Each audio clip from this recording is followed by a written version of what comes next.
Bismillahirrahmanirrahim. Assalamualaikum warahmatullahi wabarakatuh.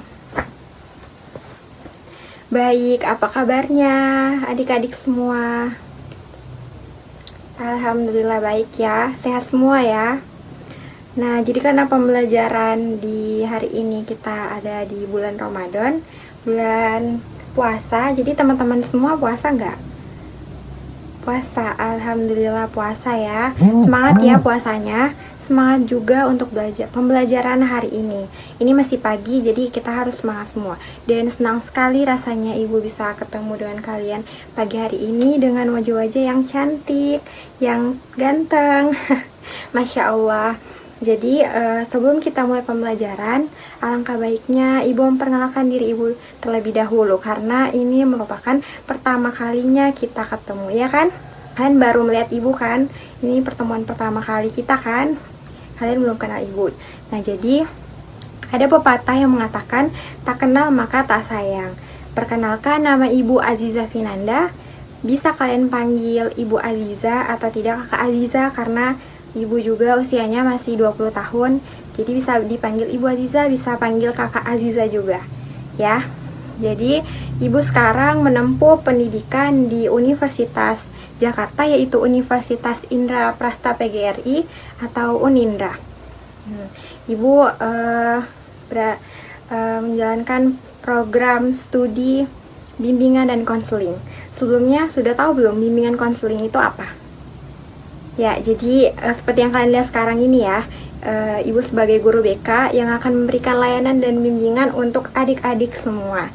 Jadi Ibu harap kerjasamanya kalian bisa nyaman dengan Ibu, bisa senang dengan Ibu, dan kita bisa memberikan dan kita bisa memulai pembelajaran dengan asik gitu. Oke, jadi sekarang kita gantian ya. Tadi Ibu perkenalkan diri Ibu. Sekarang Ibu mau tahu nih kalian semua siapa ini murid-murid Ibu nih ya. Sekarang dengan cara Ibu absen, nanti kalau Ibu panggil namanya jangan lupa angkat tangan dan bilang misalkan namanya Aisyah gitu, bilang kalau Ibu panggil Aisyah, terus Aisyah bilang, terus Aisyah angkat tangan, terus Aisyah bilang hadir Ibu, Aisyah hadir, seperti itu. Oke, bisa kita mulai ya.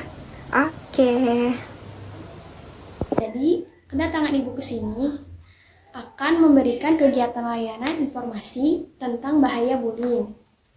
Hari ini, Ibu akan menjelaskan dengan kegiatan informasi ini agar anak-anak mengetahui informasi baru yang sebelumnya belum diketahui atau anak-anak masih bingung betapa bahayanya bullying. Dengan layanan informasi ini, anak-anak dapat mengetahuinya. Oke, baik. Terima kasih anak-anak. Apakah anak-anak sudah tahu apa arti bullying? Jadi bullying adalah perlakuan agresif dan tidak diinginkan yang dilakukan dengan sengaja dan bertujuan untuk menyudutkan sekelompok orang. Jadi bullying adalah perlakuan agresif. Baik, pada pertemuan hari ini, Ibu akan sedikit mengilustrasikan mengenai topik yang akan kita bahas, yaitu mengenai fenomena bullying. Apa sih bullying itu? Bullying merupakan suatu fenomena yang sangat serius dan juga mengerikan. Kasus bullying ini kerap terjadi di dunia pendidikan di Indonesia. Bahkan, banyak siaran televisi maupun sosial media yang menyiarkan banyak korban bullying ini mengalami cedera serius, lalu mengalami traumatik berat, bahkan sampai ada yang meninggal. Bullying ini terjadi berbagai bentuk, bisa secara langsung maupun tidak langsung atau online. Yang langsung ini bisa terbagi menjadi dua, yaitu secara verbal maupun non-verbal. Biasanya yang verbal ini bisa melalui kata-kata cacian atau menyebar aib si korban atau melontarkan kata-kata kasar, dan sedangkan yang secara tidak verbal ini adalah bentuk bullying yang dilakukan secara kekerasan secara fisik seperti mukul, menendang, dan sebagainya. Sedangkan kasus bullying secara tidak langsung itu bisa kita sebut sekarang sebagai cyberbullying. Cyberbullying itu biasanya terjadi di platform-platform online seperti Instagram, Facebook, TikTok, Twitter, WhatsApp, dan sebagainya. Bagaimana sih cara kita mengatasi kasus bullying ini di kalangan anak-anak? Salah satu caranya adalah yang saat ini sedang kita lakukan, yaitu dengan cara mengedukasi apa sih itu bullying, apa penyebabnya, dan bagaimana cara mengatasinya.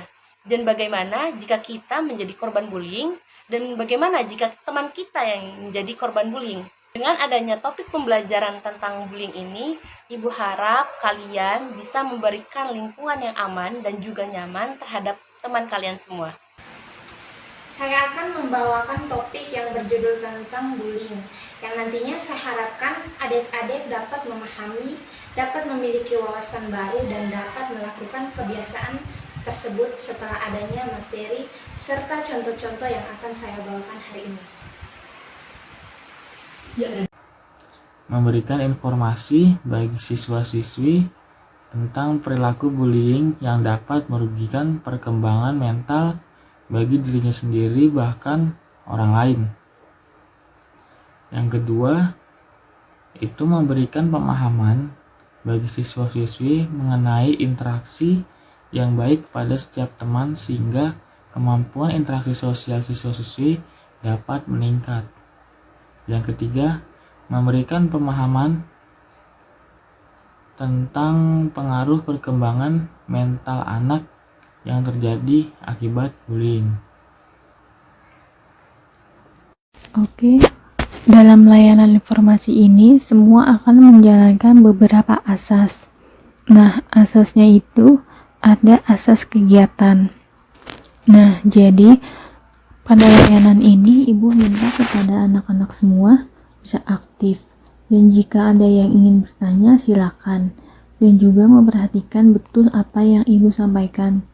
Kemudian keterbukaan, jika anak-anak mempunyai pendapat atau ingin mengemukakan pendapatnya, silakan anak-anak bisa mengemukakan pendapatnya. Selanjutnya ada asas kenormatifan. Asas kenormatifan ini Ibu minta anak-anak agar bisa menjalankan layanan ini sesuai norma-norma yang ada dan dengan cara yang sopan dan santun. Selanjutnya ada asas kerahasiaan. Ibu minta jika salah satu anak-anak ada yang menceritakan pengalaman pribadinya atau lain sebagainya, jadi Ibu minta anak-anak menjaga rahasia anak-anak sekalian antar teman, tidak dipublikasikan di luar kelas ini. Akan ada penayangan video, lalu setelah itu teman-teman bisa mengajukan pertanyaan jika memang ada yang ditanyakan, dan kemudian teman-teman bisa turut aktif memberikan pendapatnya. Baik, sebelum kita memasuki materi inti, alangkah baiknya kita berdoa terlebih dahulu. Berdoa menurut kepercayaan kita masing-masing. Berdoa dimulai.